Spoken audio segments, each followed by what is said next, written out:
हाय then अस्सलाम वालेकुम। आज 42 के साथ आपकी मेज़बान ज़ोया मलिक। अगर बात की जाए ट्रैफिक के निज़ाम की और अगर ये खूबसूरत हो तो ना सिर्फ ये कि किसी भी मुल्क की तरक्की में अहम किरदार अदा करता है बल्कि उसकी खूबसूरती में भी मज़ीद इजाफा करता है। लेकिन इस निज़ाम को संभालना किसी चैलेंज से कम नहीं है। हमारे आज के शो के मेहमान शख्सियत ना सिर्फ इस चैलेंज पर पूरा उतरते हैं बल्कि लाहौर शहर के ट्रैफिक के निज़ाम को संभालने की भरपूर सलाहियत भी रखते हैं। मैं बात कर रही हूँ जनाब सैयद मुंतज़र मेहदी साहब की, जो कि CTO लाहौर हैं। उनके ऑफिस के बाहर मैं इस वक्त मौजूद हूँ। आज का पूरा दिन हम उनके साथ गुजारेंगे और देखेंगे कि उनकी पर्सनालिटी कैसी है, अपना पूरा दिन वो किस तरह से गुजारते हैं और क्या क्या करते हैं। आइए मेरे साथ। अस्सलाम वालेकुम, कैसे हैं आप? क्या हाल है? Good to see you. Thank you very much. Thank you for coming.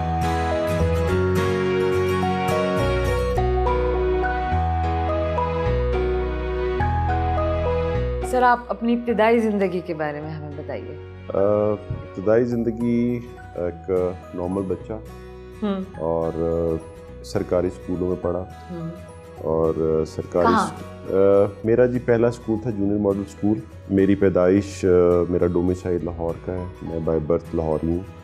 और उसके बाद जो ग्रेजुएशन थी वो गवर्नमेंट शबूजी हाई स्कूल से की, मैट्रिक वहाँ से किया, ग्रेजुएशन गवर्नमेंट कॉलेज से की, MA पंजाब यूनिवर्सिटी से किया और CSS 33rd कॉमन, उसमें all over Pakistan 3rd position आई अल्हम्दुलिल्लाह। और police service of Pakistan join की। इनिशली मैंने सर्व किया इस्लामाबाद में, हंगू में, शब कदर में और फिर SP रहा कुछ अर्सा इस्लामाबाद में। फिर लाहौर पोस्टिंग हुई बतौर SP मुजाहिद के, जो अब SP डॉल्फिन और SP मुजाहिद इकट्ठा हो गया। उस वक़्त जो डॉल्फिन नहीं थे, SP मुजाहिद था। फिर SP इकबाल टाउन रहा, फिर SP सदर रहा और उसके बाद फिर डिस्ट्रिक्ट्स करने का मौका मिला। सबसे पहली पोस्टिंग DPO साहिवाल थी, फिर DPO भावल नगर से DPO ननकाना, DPO ननकाना से फिर DPO भावल नगर और उसके बाद DPO कसूर, DPO रहिंगर खान, SSP ऑपरेशंस रहा 2 दफ़ा लाहौर में, SSP एडमिन रहा और अब CTO लाहौर हूँ। बचपन की बात हो रही है तो ज़रूर जानना चाहूँगी कि बचपन में किस तरह के बच्चे थे? मैं बहुत ज़्यादा शरारती बच्चा नहीं था। मैं बहुत एक बिल्कुल नॉर्मल सा बच्चा था। 4 बहन भाइयों में सबसे छोटा था, बहुत लाडला था। और जाहिर है जो छोटे बच्चों के साथ ट्रीटमेंट होता है, 2 बड़ी बहनें थीं, एक बड़ा भाई था, तो उन्होंने अभी तक भी बच्चों की तरह ट्रीट करना नहीं छोड़ा और वो अभी भी पूरी तरह से उसी तरह ही लुक आफ्टर करते हैं। वालदा भी इसी तरह ही ट्रीट करती हैं जैसे किसी छोटे बच्चे को किया जाता है। तो ये प्रिविलेज है छोटे होने की जो अभी तक कायम है। लेकिन मैं बहुत शरारती, बहुत नॉटी किस्म का बच्चा नहीं था, बहुत सीधा साधा सा और बहुत अच्छा बच्चा था। ये बताइए ज़िंदगी में किस शख्सियत ने आपको सबसे ज़्यादा मुतासिर किया है? देखिए, सबसे पहले मुतासिर तो आप अपने घर में अपने फ़ादर से होते हैं। अपने फ़ादर से बहुत ज़्यादा मुतासिर था। बहुत सारी जो एट्रीब्यूट्स थी, बहुत सारी जो खुसूसियात थी, उनसे मैंने एक्वायर की। दौलत और दुनियावी चीज़ों के साथ आपको लस्ट नहीं होना चाहिए। आपके अंदर दूसरों की मदद करने का जज्बा होना चाहिए। जो पाइटी है, ये जो आप दूसरों की मदद करते हैं, वो मैं अपने फ़ादर से बहुत ज़्यादा सीखा। उसके अलावा फिर प्रोफेशनली बहुत सारे लोग आपकी ज़िंदगी में आते रहते हैं। बहुत से टीचर्स थे जिन्होंने बहुत ज़्यादा मुतासर किया। एक हमारे पंजाब यूनिवर्सिटी में प्रोफेसर थे अनवर बरकत साहब, हमें पॉलिटिकल फ़िलासफ़ी पढ़ाया करते थे, उन्होंने बहुत मुतासर किया। फिर जब सर्विस में आ गए तो जावेद नूर साहब थे, अल्लाह गरी के रहमत करे, फौत हो गए हैं। ग्रेड 22 ऑफिसर थे, PSP ऑफिसर, उन्होंने बहुत मुतासर किया। आफ्ताब सुल्तान साहब ने बहुत ज़्यादा मुतासर किया। तो ये वो लोग थे जिन्होंने करैक्टर बिल्डिंग में अपना रोल, बहुत बेतहाशा लोग हैं इसके अलावा जिनका नाम शायद अभी मेंशन करना पॉसिबल ना हो, लेकिन वो लोग हैं जिन्होंने करैक्टर बिल्डिंग में, जिन्होंने प्रोफेशनलिज्म में और आम ज़िंदगी गुजारने में बहुत ज़्यादा मेरी मदद की। कोई ऐसा यादगार वाक़या ज़िंदगी का जो आप हमारे साथ शेयर करना चाहें? पुलिस ऑफिसर को तो ज़िंदगी में वाक़यात से भरी होती है। अब किसी भी जहत में अब बात करेंगे तो उसमें ज़रूर 2-4 अहम वाक़यात निकल आएंगे। अगर पर्टिकुलर बचपन के बारे में हम बात कर लेते हैं फिर से, या हम कॉलेज लाइफ के बारे में बात कर लेते हैं। देखिए, कॉलेज लाइफ में जो गवर्नमेंट कॉलेज की हैं बड़ी हसीन यादें हैं, बहुत सारी शरारतें हैं। हम फजल हुसैन रीडिंग रूम में जाया करते थे इकबाल सोसाइटी के मेंबर से, तो हमारा एक बहुत अहम फरीज़ा ये होता था कि हमारे जो दोस्त जो शायरी करके वहाँ पे ले जा के पढ़ा करते थे, तो हमने उसके ऊपर तनकीद करनी होती थी। अच्छा। तो हमारे एक दोस्त हैं, वो आजकल सेशन जज हैं, वो बहुत अच्छी शायरी किया करते थे। तो उनकी शायरी पे जो सबसे पहला एतराज़ मैंने किया कि जी मुझे लगता है कि शायरी इसकी है ही नहीं। तो इस तरह की बहुत सारी चीज़ें हैं, एडवेंचर्स बहुत सारे हैं जो लाइफ में गुजरे हैं, बहुत सारी ऐसे मामलात हैं जो बड़ा सैड भी कर देते हैं, बहुत सारे बम धमाके भी देखे हैं, बहुत सारे मर्डर्स भी देखे हैं। हर वाक़े की अपनी एक नौयत है, अगर नौयत के मुताबिक करें तो बहुत बहुत भरे पड़े। तमाम पुलिस ऑफिसर्स के साथ ही शायद ये होता है। पुलिस सर्विस में आने का फ़ैसला क्यों किया? ये शायद डिवाइन फ़ैसला है, ये मेरा शायद ज़ाती फ़ैसला नहीं है। मैं समझता हूँ कि बेस्ट फिटेड था मैं शायद इसके लिए, और इतने साल गुजरने के बाद जब पीछे मुड़ के देखता हूँ तो यही कहता हूँ कि अल्लाह ताला ने मेरे राइट फ़ैसला किया। बेसिकली तो आप मेरिट पे आते हैं तो पुलिस में आते हैं, आप अच्छी पोजीशन लेंगे तो पुलिस में आएंगे। It has nothing to do with शौक। इस हद तक ज़रूर है कि मैंने सबसे ऊपर पुलिस लिखा था, 3rd पोजीशन थी और मुझे पुलिस मिला, और मैं ये समझता हूँ कि ये अल्लाह ने बहुत ही ठीक फ़ैसला मेरे से करवाया। मैं आज ये समझता हूँ जब पीछे मुड़ के देखता हूँ तो इतने काम अल्लाह ताला ने मेरे से लिए हैं इस महकमे में कि शायद मैं कहीं और मेरी इतनी ज़्यादा यूटिलिटी कहीं और ना हो। आपकी पोस्टिंग इस्लामाबाद, साहिवाल, कसूर, फैसलाबाद, रहीम यार ख़ान और भी मुख्तलिफ़ शहरों में रही है। लाहौर शहर को आपने किस तरीके से बाकी शहरों से मुख्तलिफ पाया है? लाहौर हर लिहाज से फ़र्क है, जिस भी एंगल से आप देख लें। लाहौर एक मेगा सिटी है, लाहौर मेरा घर है, लाहौर मेरे दोस्त हैं, लाहौरियों को मैं अंदर बाहर से जानता हूँ, एक एक जगह को जानता हूँ। तो जिन्हें लाहौर ने देखा और जमया ही नहीं, मतलब पंजाबी में नहीं हो सका पूरा, और पूरा उर्दू में भी नहीं हो सका, लेकिन बाहर हर Lahore is a different city. Lahore एक हैपनिंग प्लेस है।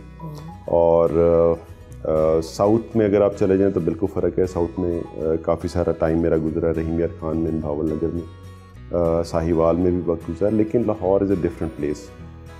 यहाँ के पुलिसिंग के चैलेंजेस फ़र्क हैं, यहाँ की फेस्टिविटी फ़र्क है, यहाँ के खाबे फ़र्क हैं। तो ये तो खैर इसका कंपैरिजन तो शायद पूरी दुनिया में किसी के साथ नहीं हो सकता, तो लाहौर किसी के साथ कंपेयर नहीं हो सकता। ज़्यादा चैलेंजिंग होने से डर नहीं लगा आपको? चैलेंजिंग हमेशा से ऐसे रहा कि जब कुछ चैलेंज मिला है तो मैंने उसको हमेशा एक अपॉर्चुनिटी के तौर पर लिया है, और चैलेंज हमेशा अच्छे लगे। लेकिन ये जो ट्रैफिक CTPL है, इसके चैलेंजेस बड़े यूनिक हैं। इसके चैलेंजेस ये हैं कि आप रोज़ाना मेहनत स्टार्ट करते हैं, रात को थक हार के सो जाते हैं, और सुबह को जब उठते हैं तो दोबारा उतने या उससे ज़्यादा चैलेंजेस आपके सामने मौजूद होते हैं। फिर आप सारा दिन फायर फाइटिंग करते हैं, चीज़ों को मैनेज करते हैं, रात को फिर थक हार के सोते हैं, और सुबह को फिर वहीं का वहीं होता है। तो ये एक बड़ी ही इंटरेस्टिंग बॉल गेम है जिसमें आपको मुसलसल जोहद मुसलसल है, जिसमें आपको रहना पड़ता है।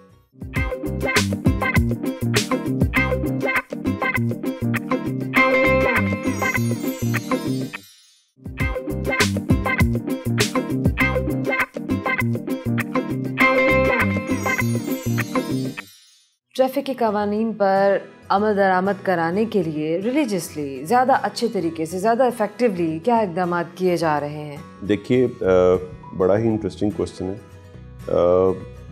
हमारे 2 रोल्स हैं, जैसे कि मैं अक्सर फोरम्स के ऊपर बताता हूँ। एक हमारा रोल है अवेयरनेस के हवाले से, कि हम लोगों को बताएं कि जब हम उनसे कह रहे हैं कि कानून की पासदारी करें तो उनको एटलीस्ट उनका कानून का पता हो कि उन्हें करना क्या है। उसके लिए हमारा एक बहुत ही एलेबरेट सिस्टम है जिसके तहत हम काम करते हैं, जो समझ लें साइड बाय साइड अपना काम करता चला जा रहा होता है। हम मसाजिद में जाते हैं, स्कूलों में जाते हैं, दफातर में जाते हैं, जनरल कैंप्स लगाते हैं रोड्स के ऊपर, बताते हैं लोगों को कि ये काम है जो करने वाले हैं, ये काम है जो नहीं करने वाले। दूसरा काम हमारा इन्फोर्समेंट का है।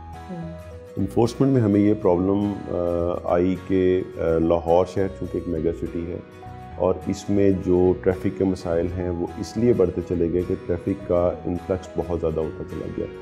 दूसरे शहरों से लोग बहुत ज़्यादा आते हैं और हमारी अपने शहर की जो रजिस्ट्रेशन है वो बहुत ज़्यादा। तो 6.5 मिलियन व्हीकल्स हैं जो इस छोटे से एरिया में, कंजेस्टेड एरिया में आ गए और हमारे पार्किंग एरियाज श्रिंक होते चले गए, हमारी पब्लिक ट्रांसपोर्ट इनसफिशिएंट होती चली गई, हमारा रोड इंफ्रास्ट्रक्चर श्रिंक होता चला गया उसके कंपेयर में। तो उसमें इन्फोर्समेंट करना एक बहुत मुश्किल काम हो गया। हमने एटलीस्ट 4 घंटे वो हैं जिसमें हम कहते हैं कि हम किसी किस्म का कोई चालान नहीं करेंगे। 24 आवर्स में 4 घंटे वो हैं जिसमें हम कोई चालान कर ही नहीं पाते। हमारे में कैपेसिटी ही नहीं चालान करने की, क्योंकि वो रश आवर्स हैं और उसमें हमारी टॉप प्रायोरिटी है कि लोगों को हम उनके घरों को पहुँचाएँ, दफातर में पहुँचाएँ। क्योंकि हमारे पे रिस्पॉन्सिबिलिटी इसलिए बढ़ती चली गई कि स्मोक का फिनोमेना आ गया और जो स्टडीज़ थी उसमें कहा गया कि 40% कंट्रीब्यूशन जो है इसमें स्मोक में व्हीकल्स का है। तो ये सारा कुछ है कि जिसमें हमारे लिए इन्फोर्समेंट एक बहुत ही बड़ा चैलेंज बन के सामने। इसमें मैं खराज तहसीन पेश करता हूँ लाहौर हाई कोर्ट को, जिन्होंने हमारे हाथ मजबूत किए और कुछ ऐसी वायलेशंस जो बहुत ज़रूरी थी उनका नोटिस लेना, उनके ऊपर हमारे हाथों को स्ट्रेंथन किया और उसमें चालान की रकम को बढ़ाया गया। अब आप देखें कि लाहौर में जो सबसे बड़ी अफरेद थी, सबसे बड़ा प्रॉब्लम था, वो वन वे की वायलेशन थी कि शहरी इस चीज़ को भूल ही गए थे कि वन वे की कोई चीज़ है। जहाँ से उनको रास्ता मिलता था वो फुटपाथ पर मोटरसाइकिल चलाना शुरू कर देते थे, वन वे पे चलाना शुरू कर देते, ग्रीन बेल्ट्स के ऊपर मोटरसाइकिल चलाना शुरू कर देते। तो वो हमने इन्फोर्समेंट को बेहतर बनाया। उससे तकरीबन हमारी स्टडीज़ ये बता रही कि 90% जो वायलेशन है वो कम हुई है। हमारी जो रेड लाइट जंपिंग है वो 80% के करीब कम हुई है। जो हमारा जो मेन जिसको हम लाहौर शहर कहते हैं, जो हमारी 12 शाहराएँ हैं लाहौर की मेन, उसके ऊपर ऑलमोस्ट ये वायलेशंस ले लोगे। अब नेक्स्ट हमारा जो टास्क है वो ये है कि हम लाहौर के शहरियों को लेन और लाइन के बारे में बताएं।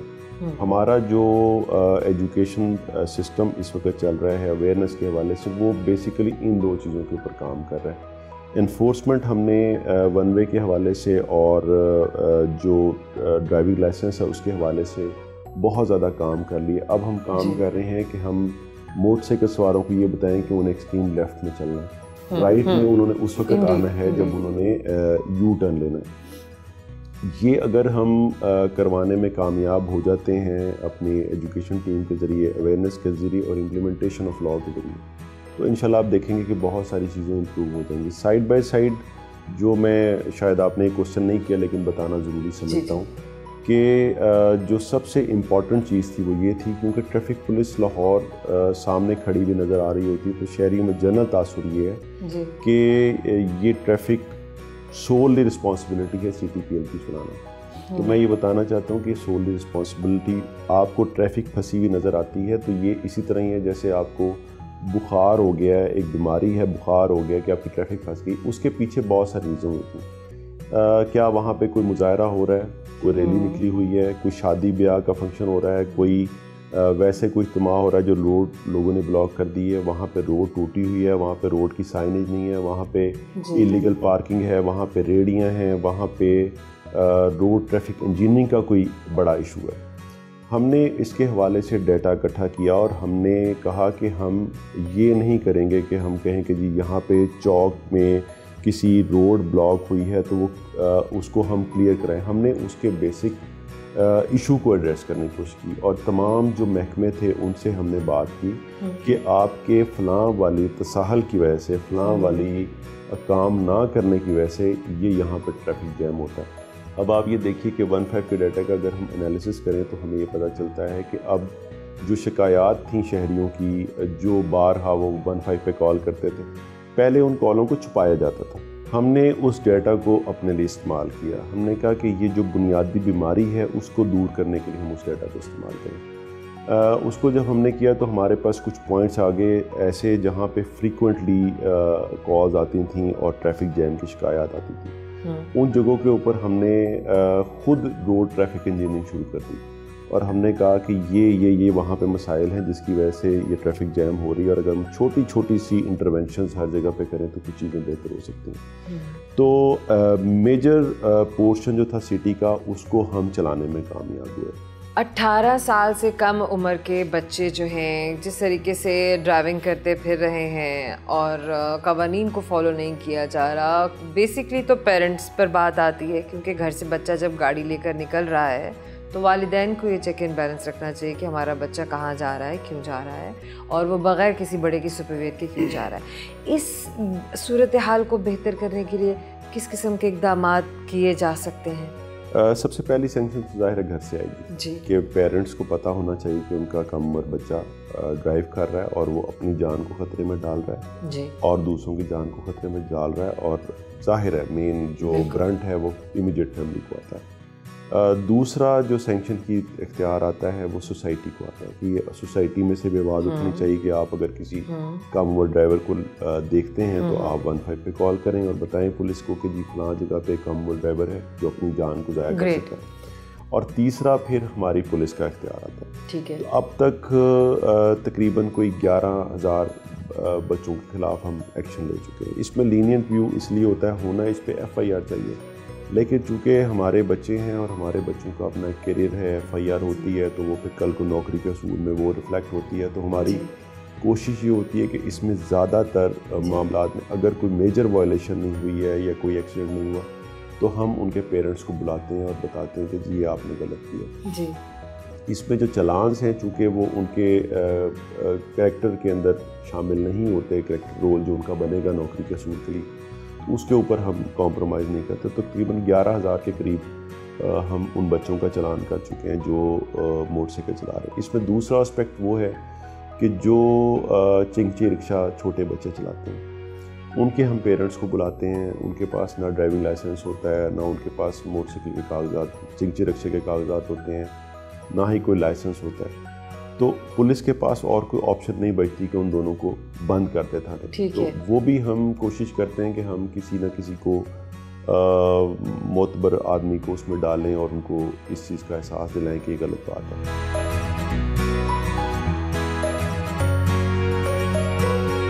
ऑफिस में रोज़मर्रा के काम के उमूर सरअंजाम दिए।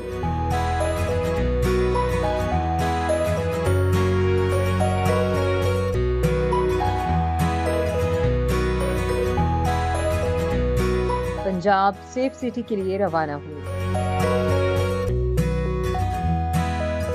एक रुझान है, हमें हर जगह ट्रैफिक वार्डन चालान करते हुए नजर आते हैं। क्या कोई मंथली टारगेट है जो उनको दिया जाता है कि इतने चालान महीने के करने ही करने हैं, बनाने ही बनाने हैं? अब इसका सवाल का जवाब मैं इतने फोरम्स पे दे चुका हूँ और इतनी दफ़ा दे चुका हूँ कि ना हमारा कोई टारगेट है, ना हमें कोई टारगेट दिया गया है, ना हमारी तरफ से दिया गया, ना गवर्नमेंट की तरफ से हमें दिया गया, ना हमारे पास कोई हिसाब होता है इसका कि हमने कितना रेवेन्यू जनरेट करके गवर्नमेंट को दिया। हमारा काम रोड के ऊपर इन्फोर्समेंट है, दैट्स इट। इसके अलावा हमारा और कोई काम नहीं है और हम चाहते ये हैं कि शहरियों को थ्रू अवेयरनेस ट्रैफिक कवानीन पे अमल दरामद करवाने के लिए तैयार करें। लेकिन अगर कोई नहीं मानता तो हमें चलान करना पड़ता है।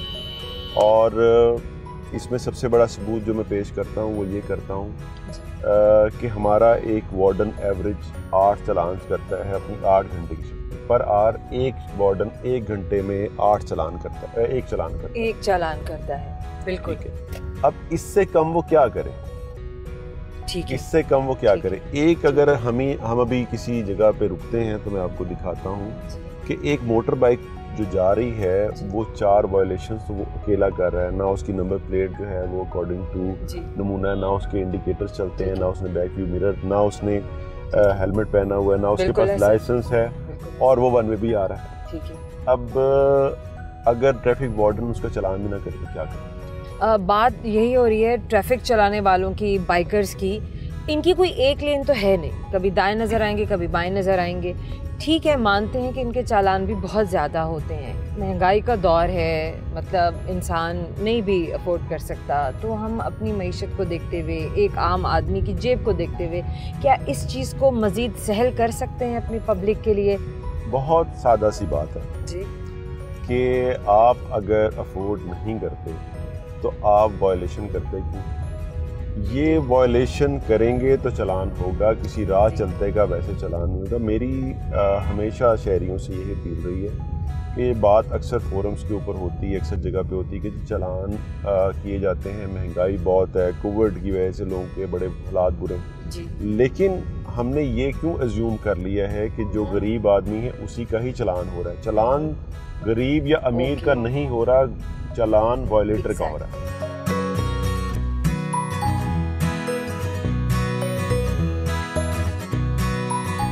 माल रोड पर ड्यूटी करती हुई खातून वार्डन सलमा गनी, जिन्होंने यूएन मिशन में बेहतरीन परफॉर्मेंस अवार्ड हासिल किया, इनको ड्यूटी करते हुए सराहा। अच्छा सर, आप समझते हैं कि पब्लिक को कंट्रोल करने के लिए, इनके रवैयों को ट्रैफिक वार्डन्स के लिए बेहतर बनाने के लिए, इनको हम्बल करने के लिए और डिसिप्लिन करने के लिए जो लफ्ज़ मुझे इस्तेमाल करना चाहिए, क्या इन्हें भी गन उठाना चाहिए, कोई क्लैशनकोफ इन्हें कंधों पर डालना चाहिए? देखिए, मैं आपको बता दूं कि ये हमारे जो ट्रैफिक के वायलेटर्स होते हैं वो क्रिमिनल्स नहीं हैं इन स्ट्रिक्ट सेंस ऑफ टर्म। ये वायलेटर्स हैं, इनको हम शहरी ही कंसिडर करते हैं, ना कि हम इनको क्रिमिनल कंसिडर करते हैं। डिसिप्लिन हमने अपने वार्डन्स को किया है, ट्रेनिंग सेशंस करवाए हैं, उनकी तरफ से जो शिकायत थी उनको काफ़ी हद तक शहरियों की शिकायत का अजाला हुआ है। अब ऑन द पार्ट ऑफ शहरी थोड़ा सा रिस्पॉन्सिबिलिटी का मुजाहरा अगर हो तो हमें बिल्कुल किसी किस्म की गन, किसी किस्म की उसकी ज़रूरत नहीं है।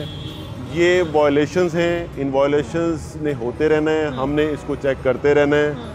इसमें हमें अपने शहरियों को बिल्कुल धमकाना नहीं है, हमने अपने शहरियों को एजुकेट करना है। अगर गाड़ी को घर से लेकर निकला जाए तो एटलीस्ट उसमें फैमिली मेंबर्स अगर ट्रैवल कर रहे हैं तो 2 से 3 मेंबर्स एक साथ घर से निकल पड़े, ताकि रोड्स पर जो व्हीकल्स हैं उनकी मिकदार को भी कम किया जा सके। जी, सारी दुनिया में मुहज़्ज़ब शहरों में ये होता है कि पीक आवर्स में आपको अकेले गाड़ी लेकर निकलने की इजाज़त नहीं होती, कम से कम 4 लोग गाड़ी में बैठे हुए हों। अब आप अगर ये आगे एक स्कूल है, अगर हम वहाँ पे जाके देखें तो एक गाड़ी फी गाड़ी एक बच्चे को छोड़ने के लिए स्कूल आ रही है, तो इतनी सारी गाड़ियाँ एब्जॉर्ब नहीं कर पाती हमारी सड़कें। तो इसमें भी शहरियों को सोचने की ज़रूरत है, स्कूलों को इस चीज़ के ऊपर लाने की ज़रूरत है कि वो इतने बच्चे कैरी करने की अपने स्कूल तक ट्रांसपोर्ट सिस्टम रखते हों तो उनको NOC मिले अपना स्कूल खोलने का, अदरवाइज़ ना हो सके।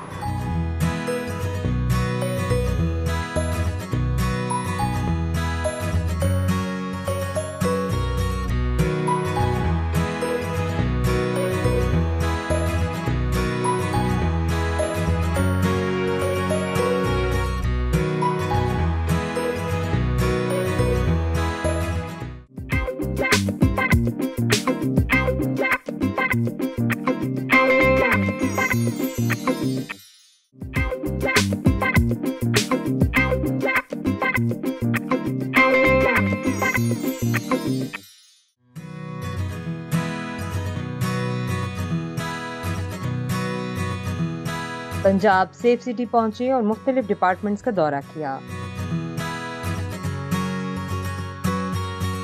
ये हमारे लोग हैं जो 3-4 चीज़ों को इंश्योर कर रहे हैं। नंबर 1, हमारी तमाम की तमाम जो अटेंडेंस है वो कैमरा बेस्ड है। अब अटेंडेंस कि हमारी जो सिक्योरिटी ऑर्डर है जी, जो इशू होता है वो हमारे इन लोगों के पास आता है, ठीक है, और वो कैमरा में देख के बताते हैं कि बंदा अपनी ड्यूटी पे पहुंच गया या नहीं पहुंचा, या इन फलां वाले टाइम पे वो ड्यूटी पे मौजूद था या नहीं था। ठीक है। और ये पीरियडिकली चेक होता रहता है। दूसरा ये साथ LT सेट लगा हुआ है, ठीक है सर, जिसके ऊपर ये वीडियो कॉल करके अगर कोई वहाँ से मिसिंग है जो कैमरा में नज़र नहीं आ रहा, उसको LT सेट पे वीडियो कॉल की जा सकती है। ये हमारा अपना ज़ाती नेटवर्क है। ओके ठीक है, उसमें वो उसको चेक करते हैं कि जी सराउंडिंग भी दिखा दें जी, और उसकी अटेंडेंस भी चेक हो जाती है। ठीक है। तीसरा, अब जो मेन टास्क है जो हमारा स्मार्ट ट्रैफिक मैनेजमेंट सिस्टम का हिस्सा है, यहाँ से अगर आप आगे देखें तो आपको ऊपर से नज़र आ रहा है कि अगर ट्रैफिक चलती हुई नज़र आ रही है, अगर ये फंसी हुई नज़र आएगी तो हम चारों तरफ घुमा के देख सकते हैं कि ट्रैफिक क्यों फंसी हुई है। ठीक तो है। ये हमारे फील्ड स्टाफ को फौरी तौर पे फिर यहाँ से चला जाएगा मैसेज कि जी इस वजह से यहाँ ट्रैफिक फंसी हुई है।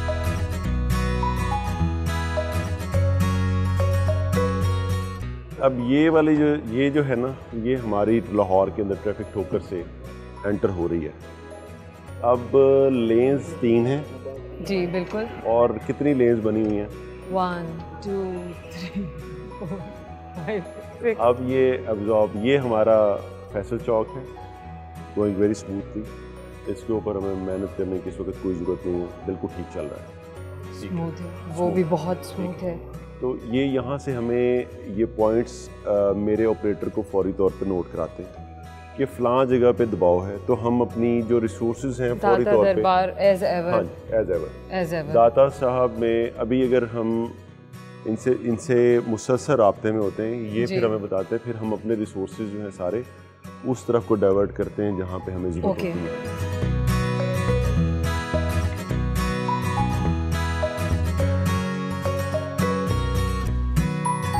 ये बड़ा इम्पोर्टेंट है, ये इसलिए है ओ वाह कि हमने जो एक फायर फाइटिंग के तौर पे जो टूल इस्तेमाल करते हैं वो ये करते हैं कि सिग्नल्स को हम मैनेज करना शुरू कर देते हैं। पॉइंट A से B की तरफ से ज़्यादा आ रही है ट्रैफिक, C D पे कम आ रही है, तो ये यहाँ पे उसकी टाइमिंग को बढ़ा सकते हैं।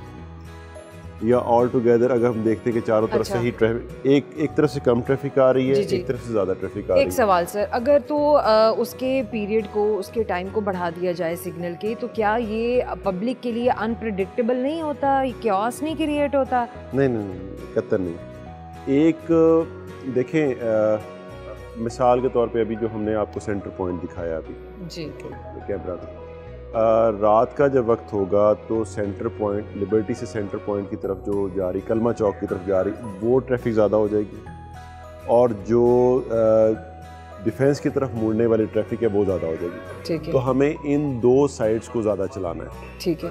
तो हम अपने इशारों को, हमारे पास ऑप्शन है कि हम उनका टाइम बढ़ा दें, जिन दो साइड्स पे ज़्यादा लोड है ठीक है, उसको ज़्यादा टाइम दे देंगे, और जिन साइट्स पे कम लोड है उनको हम कम टाइम देंगे। तो हमारी ये मैनेजमेंट होती है। दूसरी हमारी जो फायर फाइटिंग टूल के तौर पर यूज़ करते हैं वो ये कि हम ऑल टुगेदर यहाँ से बंद ही कर दें, ताकि मौके पे खड़ा हुआ ऑफिसर डिसाइड करे कि किस साइड की ट्रैफिक को कितना टाइम देना है।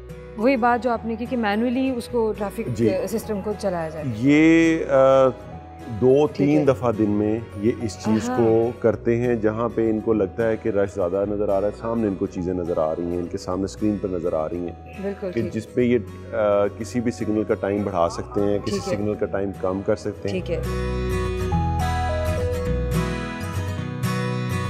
इलेक्ट्रॉनिक चालान सिस्टम, ई चालान सिस्टम, सर इसके बारे में बताइए कि इसका क्या सेटअप है और ये किस तरीके से फंक्शन इसका चलता है, करता है, काम करता है? जी, ये आपने नीचे सेटअप देख लिया कि हम पूरे शहर को कैमरास की मदद से देख रहे हैं, और हमारे जो इंटरसेक्शंस हैं वहाँ पे ये 5 वायलेशन जो हैं, ट्रैफिक सिग्नल की वायलेशन, ओवर स्पीडिंग की, वन वे की, लाइन, लेन, ज़ेब्रा क्रॉसिंग और रॉन्ग टर्न वायलेशन। ये जब होगी तो हमारे कैमरास जो हैं वो खुद ब खुद उसको कैप्चर करते हैं जी। हमारे यहाँ ट्रैफिक ऑफिसर्स बैठे हैं, उसका एनालिसिस करते हैं और वो डिस्पैच कर दिया जाता है वायलेटर्स के घर के ऊपर। ठीक है। और वो उसकी पेमेंट करते हैं। पेमेंट करने का तरीका बहुत आसान है कि आप रास्ता ऐप पे जाके पता कर सकते हैं कि आपके कितने चालान हुए हैं, और उसकी आप ई पेमेंट कर सकते हैं। तो ये है जो सारी इस तरह की हमारी ये टिकट इस तरह की नज़र आती है जैसे स्क्रीन पे display.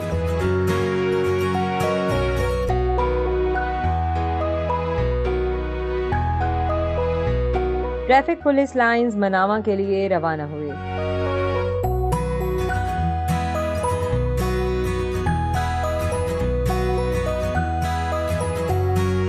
Traffic police lines Manama पहुंचे, जहां होने वाले ड्राइविंग टेस्ट्स का जायजा लिया और मुख्तलिफ डिपार्टमेंट्स का दौरा किया।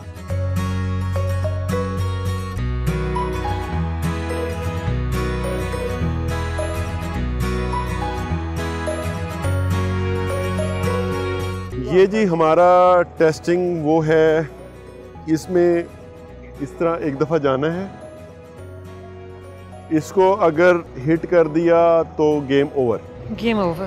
वहाँ तक जाके फिर इसी तरह रिवर्स पे वापस आके जहाँ गाड़ी खड़ी है वहाँ पे गाड़ी खड़ी करनी है। और इसको असेस मैनुअली किया जा रहा है या ये इसको भी कंप्यूटर सिस्टम ही असेस कर रहा है? हर चीज नहीं तो टोटल मैनुअल है। बंदा हमारा अंदर बैठा हुआ है, वो हरकत देख रहा है कि क्या कर रहा है बंदा। सही है। कैमरा रिकॉर्ड कर रहा है जी, ये हर चीज को कैमरा रिकॉर्ड कर रहा है, पूरा इसकी फाइल के साथ मौजूद रहेगा। अच्छा, अब वो सामने कैमराज लगे हुए हैं। ओके। और ये हम कंट्रोल रूम जो है वो भी दिखाते हैं आपको, ठीक है, जहाँ पे सारा कुछ रिकॉर्ड हो रहा है।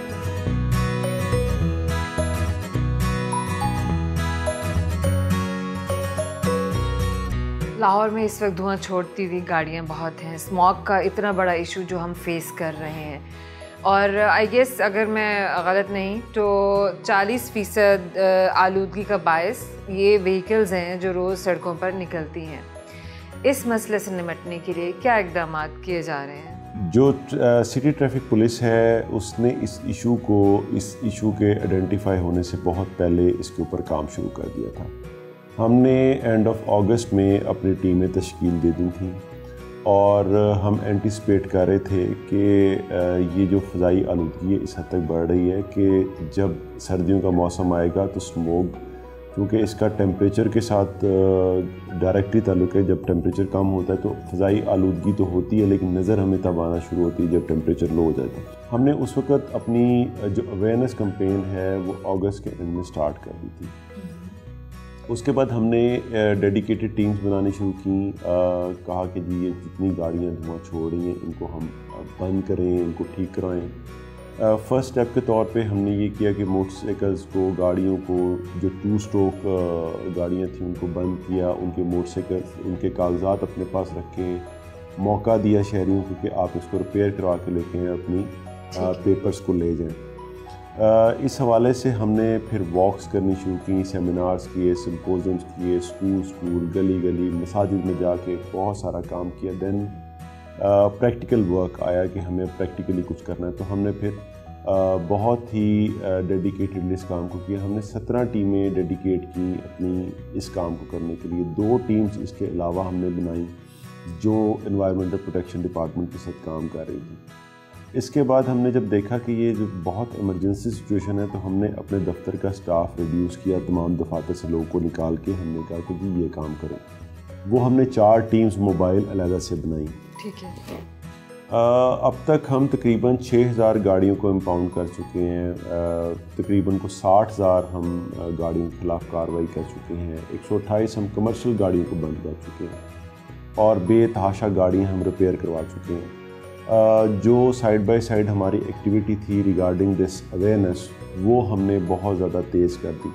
इस हवाले से हमने तकरीबन 1500 के करीब लेक्चर्स दिए, 200 के करीब सेमिनार्स करवाए, वॉक्स करवाई, यानी जो हम कर सकते थे कि मीडिया पे चले गए, प्रिंट मीडिया पे चले गए, इलेक्ट्रॉनिक मीडिया पे चले गए, सोशल मीडिया में पूरी कैंपेन लॉन्च की। इतना इफेक्टिवली काम कर रहे हैं और इतनी इन्वॉल्वमेंट है, इतनी एफर्ट पुट इन कर रहे हैं।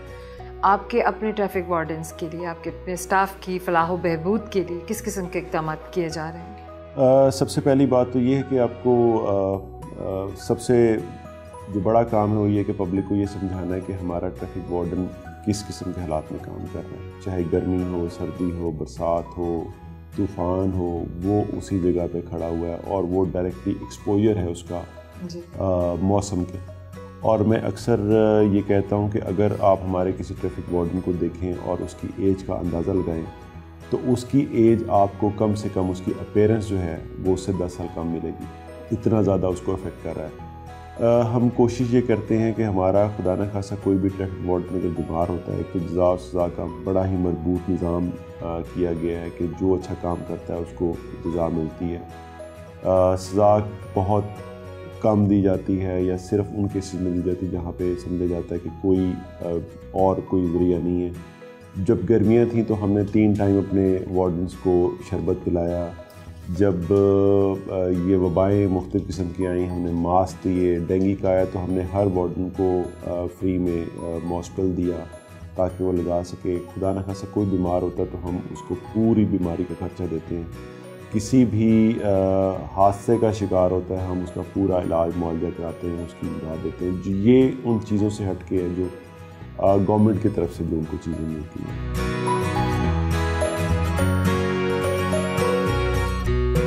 सीटीओ साहब ने ट्रैफिक वार्डन्स के एजाज़ में होने वाली ख़ास तकरीब में शिरकत की।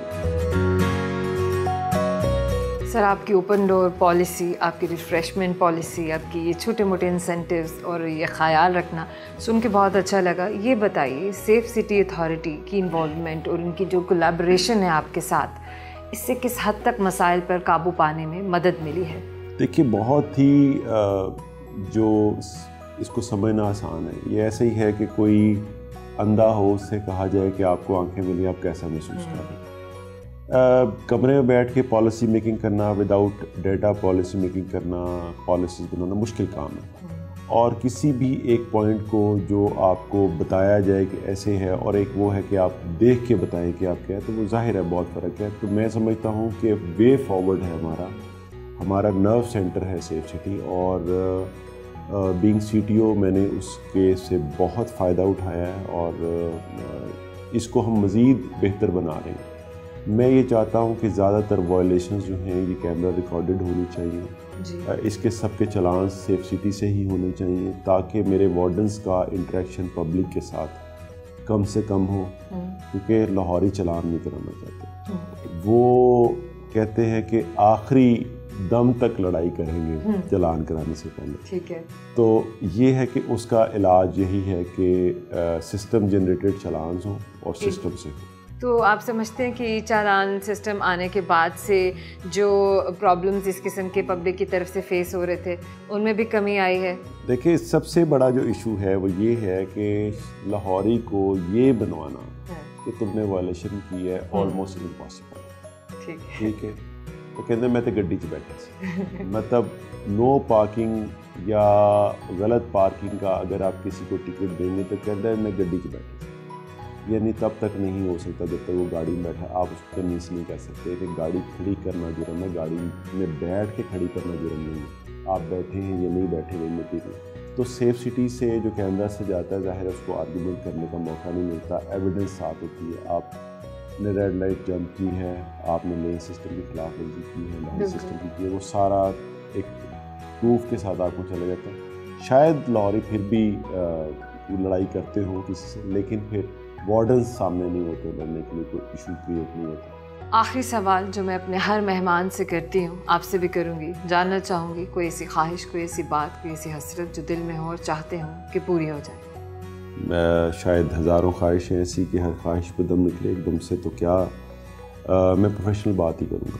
मैं कोई ज़ाती बात नहीं करना चाहता। प्रोफेशनल बात ये है कि मैं चाहता हूँ कि जब तक मैं सीटीओ नहीं था तो मुझे इस चीज़ की ग्रेविटी का अंदाज़ा नहीं था कि कितना ग्रेव है ये सिचुएशन, ये ट्रैफिक का इशू।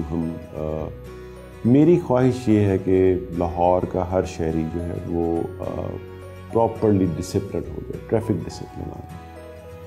और ये इतनी बड़ी बात है कि अगर हम ट्रैफिक डिसिप्लिन लेके आ जाएं तो हम एकदम से हमारा जो स्टाइल है, स्टैंडर्ड है, वो बढ़ जाएगा। हम तरक्की याफ्ता हो जाएंगे। तरक्की याफ्ता और पसमानदा में जो लाइन है वो ये है कि आपका ट्रैफिक डिसिप्लिन कैसा है। अब मुझे ये नहीं पता कि आप जदीदियत की तरफ जाते हैं तो फिर आप में डिसिप्लिन आता है, ये डिसिप्लिन होते हैं तो आप जदीदियत की तरफ जाते हैं। लेकिन कुछ भी है, अगर हमारा ट्रैफिक डिसिप्लिन ठीक हो तो हम तरक्की याफ्ता मुल्कों के साथ आते हैं।